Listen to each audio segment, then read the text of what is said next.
ఒక్కలను కూడా మోసం చేయకుండా వదిలిపెట్టలేదు కాంగ్రెస్ ప్రభుత్వం. నేనేదో ఉత్తమ మాటలు చెప్తలేను, కావాలంటే మీకే ఒక్కసారి చూపెడతా.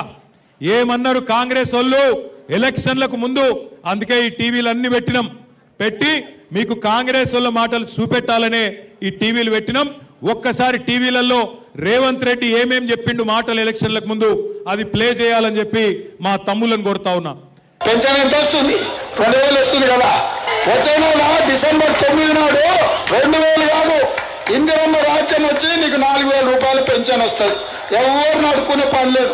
ప్రతి నెల 1వ తారీఖు నాడు ప్రభుత్వ ఉద్యోగికి జీతం వచ్చినట్టుగా ప్రతి నెల 1వ తారీఖు నాడు ఆడబిడ్డల ఖాతాలో 2500 రూపాయలు ప్రతి నెల ఆడబిడ్డల ఖాతాలో వేయాలని కాంగ్రెస్ పార్టీ నిర్ణయం తీసుకున్నది. షాదీ ముబారక్ కళ్యాణ లక్ష్మిలో ఈ రోజు 1,00,000 రూపాయలే వస్తున్నాయి.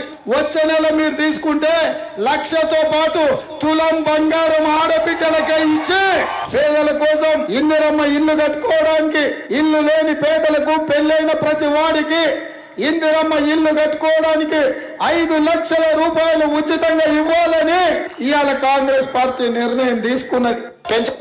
చూసినరా ఏం చెప్పిండో? చూసినరా? అందరు విన్నరా?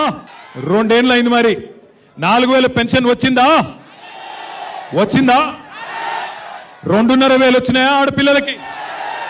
తులం బంగారం వచ్చిందా? పెళ్ళైతే స్కూటీలు వచ్చినాయా? ఇందిరమ్మ ఇండ్లు వచ్చినాయా? హైదరాబాద్ లో ఒక్క ఇటుక పెట్టిండా? ఒక్క కొత్త రోడ్డు కట్టిండా? ఒక్క పనన్న చేసిండా? ఇవాళనేమో వచ్చి అన్ని ఉద్దర మాటలు చెప్తుండు.